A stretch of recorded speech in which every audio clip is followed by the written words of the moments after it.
Hello everyone, my name is Rahul Rai. Welcome to my YouTube channel. I hope you are doing well in your life. So our today's topic is taxonomic categories. Taxonomic categories के अंदर सबसे पहले हम ये जान लेते हैं कि आज हम कौन कौन से टॉपिक इस वीडियो में कवर करने वाले हैं। जो टॉपिक आज हम कवर करने वाले हैं वो है taxonomic category, taxonomic hierarchy, taxon, monophyletic and polyphyletic taxa.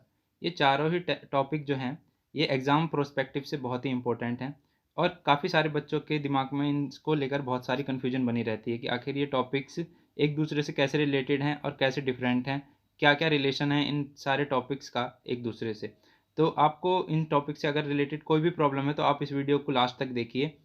आपकी जितनी भी प्रॉब्लम्स और जितनी भी कन्फ्यूजन इस टॉपिक को लेकर हैं इस वीडियो से सॉल्व हो जाएंगी। तो चलिए स्टार्ट करते हैं टैक्सोनॉमिक कैटेगरी से। तो आइए स्टार्ट करते हैं और समझते हैं कि क्या है टैक्सोनॉमिक कैटेगरीज। तो टैक्सोनॉमिक कैटेगरीज बेसिकली क्या होती हैं, ये ग्रुप्स होते हैं और रैंक्स होती हैं इन ए क्लासिफिकेशन के अंदर जितनी भी वेरियस टाइप ऑफ ग्रुप्स और लेवल्स या रैंक होती हैं उसे हम टैक्सोनॉमिक कैटेगरी कहते हैं। जैसे मैंने इस डायग्राम को यहाँ पे मेंशन कर रखा है, इसमें स्पीसीज, जीनस, फैमिली ये अलग अलग कैटेगरीज हैं या रैंक्स बोल सकते हैं। ये दोनों सिमिलर चीज़ें हैं, रैंक्स और कैटेगरी दोनों सिमिलर चीज़ें हैं। जैसे कि species, genus, family, order, class, phylum, kingdom ये सभी अलग अलग कैटेगरीज हैं, रैंक्स हैं। लेकिन जब हम इन सभी को एक साथ बोलें तो हम इन सबको कलेक्टिवली क्या बोलेंगे, हम इन्हें टैक्सोनॉमिक हायरार्की बोलेंगे। जैसे मैंने डेफिनेशन में मेंशन कर रखा है, all the categories together constitute the taxonomic hierarchy. तो अलग अलग तो ये कैटेगरीज हो गई, बट हम जब इन्हें कलेक्टिवली इनको एक साथ पढ़ेंगे तो हम बोलेंगे टैक्सोनॉमिक हायरार्की। तो आशा करता हूँ दोनों ही कॉन्सेप्ट आपको बहुत ही अच्छे से समझ आए होंगे कि टैक्सोनॉमिक कैटेगरी और टैक्सोनॉमिक हायरार्की क्या है। अब नेक्स्ट टॉपिक की तरफ चलते हैं जो है taxon. So taxon is general term for grouping in systematic classification of organisms whatever its rank। तो टैक्सॉन का मतलब यह है कि ग्रुप ऑफ ऑर्गेनिज्म जिसे हम किसी भी क्लास में या किसी भी ग्रुप में रखते हैं उसे हम टैक्सॉन कहते हैं। अनदर डेफिनेशन, ये थोड़ी सी कंफ्यूजिंग सी डेफिनेशन है, तो एक सिंपल वन डेफिनेशन ये है कि टैक्सॉन जो है वो रिफ़र करता है ग्रुप ऑफ सिमिलर और जेनेटिकली रिलेटेड इंडिविजुअल्स को जिसमें सर्टेन करेक्टर जो होते हैं वो डिफरेंट होते हैं अदर ग्रुप से। मतलब टैक्सॉन के अंदर जितने भी ग्रुप्स हैं और एनिमल्स हैं या ऑर्गेनिज्म हैं वो आपस में काफ़ी सिमिलर होंगे और उनके जेनेटिकली रिलेटेड होंगे एक दूसरे से, बट वो डिफरेंट होंगे अदर ग्रुप से। यहाँ पे इतना क्लियर हुआ कि टैक्सॉन क्या है। Taxon is basically a group of organism which are related to each other are placed in a given rank. मतलब एक पर्टिकुलर रैंक्स के अंदर हम किसी भी ऑर्गेनिज्म को अगर रखते हैं तो वो एक दूसरे से सिमिलर होंगे और जेनेटिकली रिलेटेड होंगे, बट वो अदर ग्रुप से कैसे होंगे, डिफरेंट होंगे। अच्छा, एक वर्ड यहाँ पे और है कंफ्यूजिंग वर्ड, जिसे हम जैसे हम कहते हैं टैक्सॉन, हम टैक्सॉन पढ़ रहे हैं तो टैक्सा क्या, टैक्सा अलग चीज़ है? नहीं, टैक्सा सिमिलर है बट ये प्लूरल फॉर्म है टैक्सॉन की। ठीक है, ये वाले कॉन्सेप्ट यहाँ पे क्लियर हो गया, ये कंफ्यूजन दूर हो गई कि टैक्सा क्या है, टैक्सॉन क्या है। ये प्लूरल फॉर्म है टैक्सा और सिंगुलर फॉर्म है हमारी टैक्सॉन। अब इन टैक्सॉन को हम एग्जाम्पल के थ्रू समझते हैं। जैसे कि हमने माना हमारे पास एक एग्जाम्पल है ह्यूमन। ह्यूमन का साइंटिफिक नेम है होमोसैपियंस और उसको हम प्लेस करते हैं एक ऑर्डर जिसका नाम है प्रीमेट्स। ये बेसिक चीज़ है, क्लासिफिकेशन आप पढ़ेंगे तो आपको यहाँ पे लिखा मिलेगा क्लासिफिकेशन के अंदर होमोसैपियंस के लिए कि ऑर्डर प्रीमेट्स। तो ऑर्डर, अभी हमने ऑर्डर पढ़ा है कि ऑर्डर क्या होती हैं, ऑर्डर क्या होते हैं, कैटेगरीज होती हैं। ठीक है, ऑर्डर क्या है, कैटेगरीज है। तो ऑर्डर को हमने यहाँ पे कैटेगरीज मेंशन किया है और प्रीमेट्स जो कि ऑर्डर डिफाइन कर रहा है। ऑर्डर्स, बहुत सारे ऑर्डर्स होते हैं। अब ऑर्डर अगर हम माने तो ऑर्डर के अंदर प्रीमेट्स है, कार्निवोरा है, ये सारे ऑर्डर्स होते हैं। इन ऑर्डर्स को हम क्या बोलेंगे, टैक्सॉन। तो यहाँ पे ये जो प्रीमेट्स है वो डिफाइन करता है टैक्सॉन को। अगर अभी भी यहाँ कोई कंफ्यूजन है तो एक और एग्जांपल के साथ मैं आपको समझाने की कोशिश करता हूँ। अनदर एग्जांपल है, जैसे कि ये साइंटिफिक नेम लिखे हुए हैं पैंथेरा लियो और पैंथेरा टाइग्रिस। बाइनोमियल नोमेनक्लेचर के अकॉर्डिंग ये नाम लिखे हुए हैं, इटैलिक वर्ड्स में लिखे हुए हैं। तो आपको पता होगा कि जो फर्स्ट नेम है वो जीनस को डिनोट करता है और सेकंड नेम स्पीसीज को। क्लियर है? तो यहाँ पे जो पैंथेरा है वो क्या है, जीनस। और जीनस हम अभी डिस्कस कर चुके हैं कि जीनस इज एन कैटेगरी और ए रैंक। क्लियर है? जीनस क्या है, एक कैटेगरी है या रैंक है। ओके, तो genus is basically A category और ए रैंक। और यहाँ पे जो पैंथेरा है ये है टैक्सॉन। जितने भी पैंथेरा रिलेटेड जीनस हैं और उसके अंदर जितने भी स्पीसीज आती हैं, क्योंकि genus is greater than species, अभी मैं आगे इस चीज़ पे बात करूंगा। तो पैंथेरा से रिलेटेड जितने भी स्पीसीज हैं, जैसे पैंथेरा लियो, पैंथेरा टैग्रस और पैराडस, ये सारे टैक्सॉन के अंदर आएंगे। यहाँ पे हो सकता है आपको थोड़ी बहुत कंफ्यूजन हो, आगे चल के इसे और भी क्लियर कर देता हूँ मैं। नेक्स्ट चलते हैं हम मोनोफाइलेटिक और पॉलीफाइलेटिक टैक्सा की तरफ। अब हम इन दोनों टॉपिक को भी डिस्कस कर लेते हैं इसी के साथ साथ। अभी हमने डिस्कस कर लिया है कि भाई कैटेगरीज क्या होती है, हायरार्की क्या होती है, टैक्सॉन क्या होता है। इन सब चीज़ों से हम थोड़ा थोड़ा एक तरीके से हम उन चीज़ों को जान चुके हैं और समझ चुके हैं कि ये तीनों टर्म जो हैं वो आपस में कैसे रिलेट करते हैं और इनका क्या मतलब है। अब हम ये एक चीज़ और जान लेते हैं, बहुत ही कॉमन सी चीज़ है कि मोनोफाइलेटिक और पॉलीफाइलेटिक टैक्सा आखिर होता क्या है। तो जो taxa that includes A common ancestor, जिस टैक्सा के अंदर जो स्पीसीज है प्रेजेंट हैं उनका अगर कॉमन एंसेस्टर है और वो उसी से ही प्रोड्यूस हुए हैं, तो वो मोनोफाइलेटिक टैक्सा है और उसे हम क्लेड भी कहते हैं अदर वर्ड्स में। बट अगर उनका एंसेस्टर सेम नहीं है, वो उनका इवोल्यूशन जो है वो एक ही एंसेस्टर से नहीं हो रहा है, तो वो पॉलीफाइलेटिक टैक्सॉन के अंदर आते हैं और उन्हें हम ग्रेड कहते हैं। ये चीज़ क्लियर हुई। अगर कॉमन एंसेस्टर है तो मोनोफाइलेटिक टैक्सन, अगर कॉमन एंसेस्टर नहीं है, डिफरेंट ब्रांचेस बनती हैं उसकी इवोल्यूशनरी ट्री के अंदर।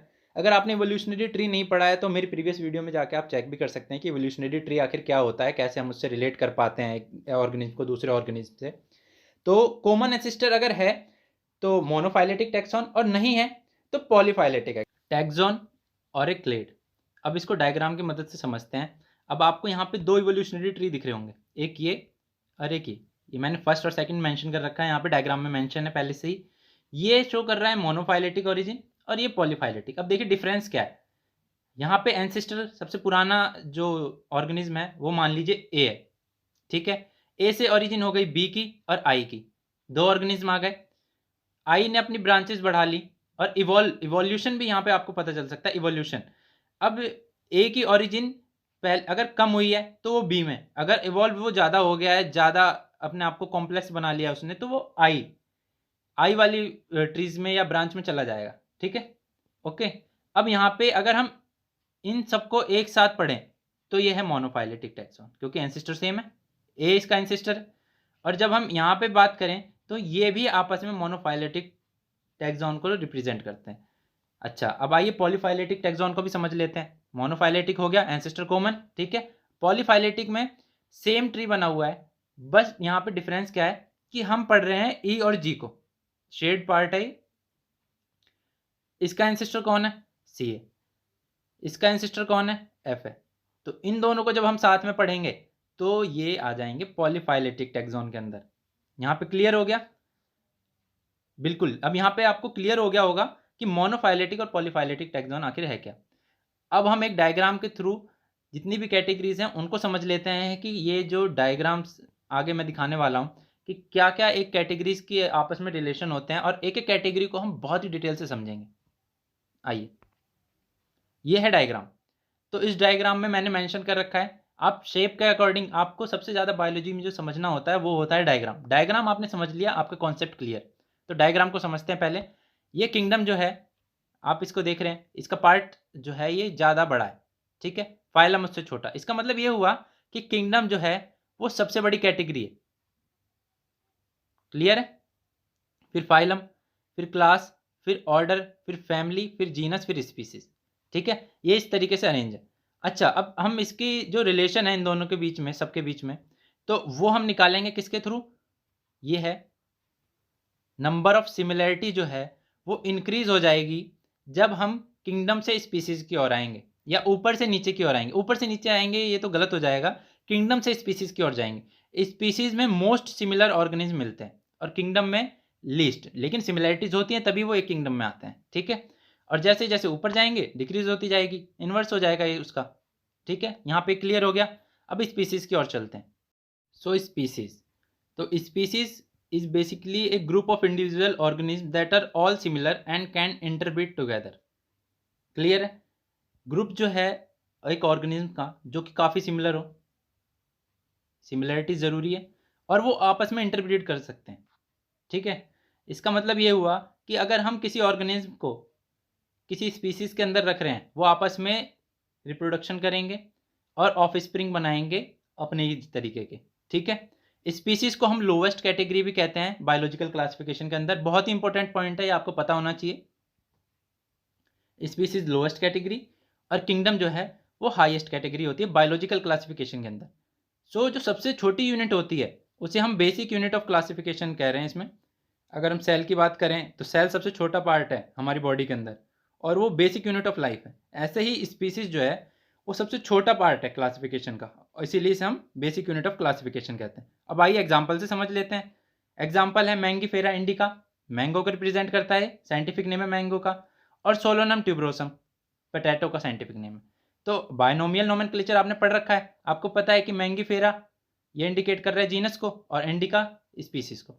तो जो इंडिका स्पीसीज है उसे हम केवल एक कॉमन स्पीसीज में ही रखेंगे। कॉमन स्पीसीज के अंदर ये सारे मैंगोज आएंगे, ठीक है। अब चलते हैं जीनस की तरफ और जीनस को समझते हैं। इसमें हमें बस रिलेशन निकालना है कि कैसे एक मोस्ट सिमिलर स्पीसीज जो है वो डिफ्रेंशिएट होती जाएगी और अलग अलग होती जाएगी, ठीक है। अब सारी स्पीसीज को हम एक जीनस में तो नहीं रख सकते ना। अब आइए इसी को धीरे धीरे समझते हैं और आपके कॉन्सेप्ट को बिल्कुल क्रिस्टल क्लियर कर दूंगा, क्रिस्टल क्लियर। आइए जीनस, तो जीनस जो है जितने भी रिलेटेड स्पीसीज हैं वो सारे एक जीनस के अंदर आते हैं, क्लियर है। क्योंकि रिलेटेड स्पीसीज हैं तो जीनस के अंदर आएंगी, डिफरेंट डिफरेंट जीनस में आ जाएंगी, लेकिन आ जाएंगे किसके अंदर, जीनस के अंदर, ठीक है। और ये थोड़े से कम रिलेटेड होंगे एक दूसरे से, ठीक है। अगर 2-3 जीनस हैं तो उसके अंदर अलग अलग स्पीसीज होंगी। तो ऐसा नहीं है कि जब हम उसे स्पीसीज में प्लेस करेंगे तो सारी एक ही स्पीसीज के अंदर आ जाएंगी, नहीं, स्पीसीज भी उनकी अलग अलग होंगी, ठीक है। जैसे एग्जाम्पल दे रखा है मैंने, Panthera leo, Panthera pardus, Panthera tigris, Panthera onca. तो ये चारों आप फिर से समझिए बाइनोमियल नोमेनक्लेचर के अकॉर्डिंग। पैंथेरा जो है वो जेनेरिक नेम है, मतलब कि ये एक जीनस है। तो एक जीनस के अंदर ये इतनी सारी स्पीसीज आ रही हैं, और भी स्पीसीज है, मैंने यहाँ पे मेंशन इतनी कर रखी है, समझ गए आप। अब एक जीनस है फेलिस, सिमिलैरिटीज है इन लायन, लेपर्ड, इन सब के आपस में क्या है, सिमिलैरिटीज हैं, लेकिन वो कैट से भी सिमिलर है, इसीलिए कैट के लिए अलग जीनस है, वो है फेलिस, ठीक है। नेक्स्ट चलते हैं फैमिली। फैमिली के अंदर जितने भी रिलेटेड जेनर हैं इसके अंदर और सिमिलैरिटीज थोड़ी कम हो जाएंगी, तो वो उन्हें हम फैमिलीज के अंदर प्लेस कर देंगे, okay.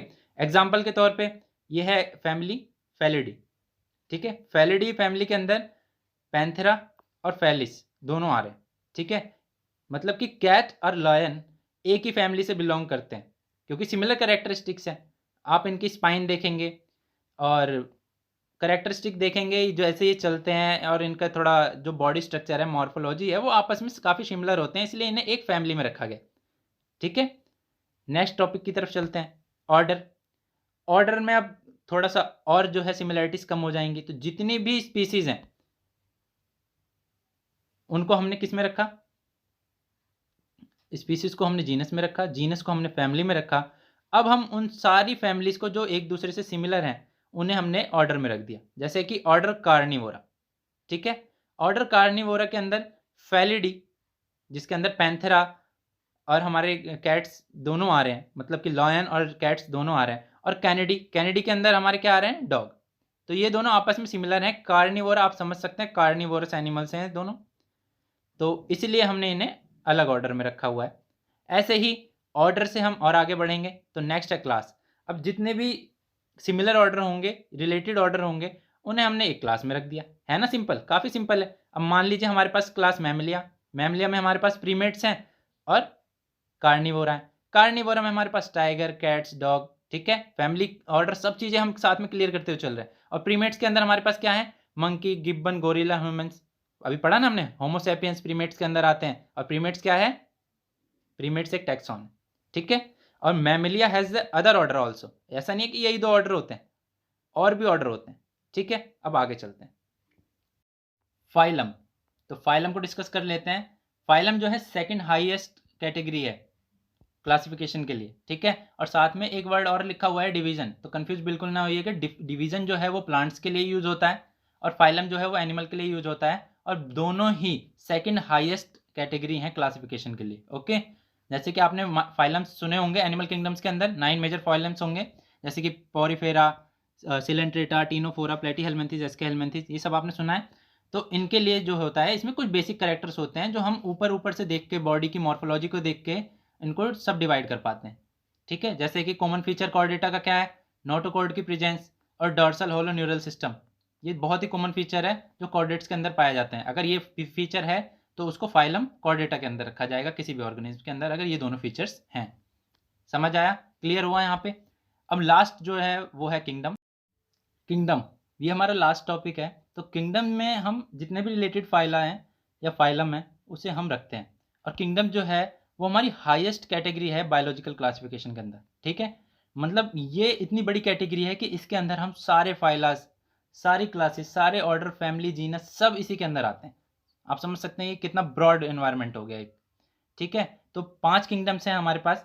Monera, Protista, Plantae, Fungi, Animalia, diagram में मेंशन है।